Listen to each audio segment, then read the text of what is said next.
ఘట్కేసర్లో జరిగినటువంటి BJP workshop. కారణం ఏంటంటే కొత్త అధ్యక్షుడిగా రామచంద్ర గారు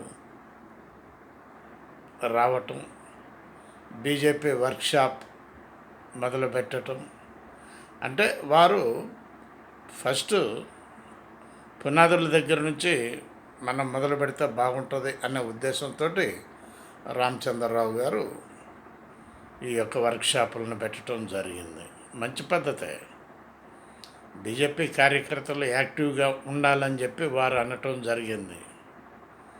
మరి వారి యాక్టివ్ ఎంతవరకు ప్రతిఫలిస్తుందో చూడాలి, ఎంతవరకు ఫలితం దొరుకుతుందో చూడాలి. అదంతా కార్యకర్తల్లోనే ఉన్నది అని వారు ఆ మాట అనటం జరిగింది.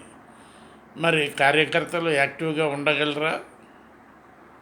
దేంట్లో యాక్టివ్ ఉండాలి, ఎందుకు యాక్టివ్ ఉండాలి అనేటటువంటి క్వశ్చన్ మార్క్స్. పరిపాలిస్తున్న ప్రభుత్వాన్ని క్వశ్చన్ మార్క్ వేయటమే బీజేపీ యొక్క సిద్ధాంతం.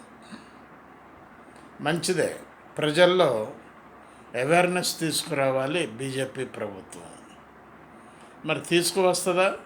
చూద్దాం, వెయిట్ అండ్ సీ. రేషన్ కార్డులు, ఇందిరమ్మ ఇళ్ళు మరి అందరికీ దొరకాలి అనేటటువంటిది ప్రభుత్వ ఉద్దేశం. మరి వీళ్ళందరూ ఎవరికైతే దొరకలేదో వాళ్ళందరినీ చూపించాలి. బీజేపీ యాక్టివ్గా ఉండాలంటే ఈ పనులన్నీ చేయాలి.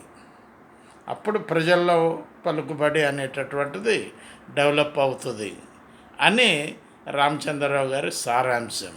మంచిదే, వారు చెప్పినటువంటి పాయింట్స్ అన్నీ మంచిగానే ఉన్నాయి. కానీ కార్యకర్తలు కష్టపడాలి. కష్టపడితేనే వారికి గుర్తింపు ఉంటుంది, లేదంటే కష్టమే అని అంటున్నట్టు ప్రజలు మాట్లాడుకోవటం జరుగుతుంది. ఆలోచించండి ప్లీజ్. బాలసాని వీరప్రసాద్, హైదరాబాద్.